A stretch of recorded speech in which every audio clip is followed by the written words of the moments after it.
साल 1800 को कुरा हो। एउटा यस्तो एक्सपेरिमेन्ट भएको थियो जसले हामी मान्छेहरू किन गिभअप गर्छौँ भन्ने कुरालाई गहिराइबाट प्रुभ गर्छ।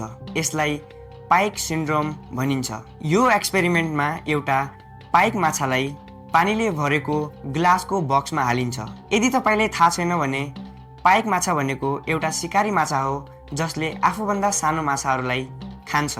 अब त्यो बक्सको अर्को साइडमा साना साना माछाहरू राखिन्छ, तर बीचमा एउटा नदेखिने सिसाको पर्दा हुन्छ।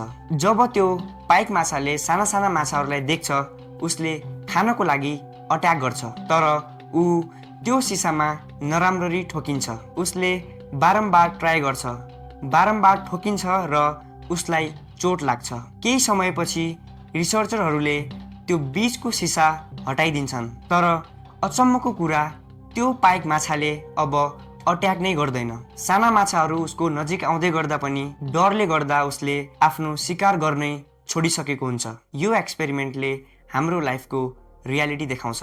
हामी पनि लाइफमा केही कुरा ट्राई गर्दै गर्दा बारम्बार फेल हुँदै गयौँ भने एउटा सर्टेन पोइन्ट पछि हामी गिभअप गर्छौँ। हाम्रो अगाडि राम्रो अपर्च्युनिटीहरू हुँदा हुँदै पनि मैले पहिला पनि गरेर नसकेको हो भन्ने सोचेर हामी ट्राई गर्न नै छोडिदिन्छौँ। यसको एउटा राम्रो इक्जाम्पल हाम्रो स्कुल लाइफ हो। सानो छँदा कुनै सब्जेक्टमा हामी मल्टिपल टाइम्स फेल भयौँ भने हामी त्यो सब्जेक्टलाई पढ्नै छोडिदिन्थ्यौँ। हामी आफूलाई म यो सब्जेक्टमा कमजोर छु भन्ने विश्वास दिलाउँथ्यौँ। म्याथमा स्ट्रगल गर्ने स्टुडेन्टहरूले यो कुरा मजाले रिलेट गर्न सक्छन्। हाम्रो लाइफमा हामीले यस्ता सिसाका पर्दाहरू बनाएर राखेका हुन्छौँ। अब तपाईँ नै सोच्नुहोस्, तपाईँको लाइफमा त्यो सिसाको पर्दा के हो?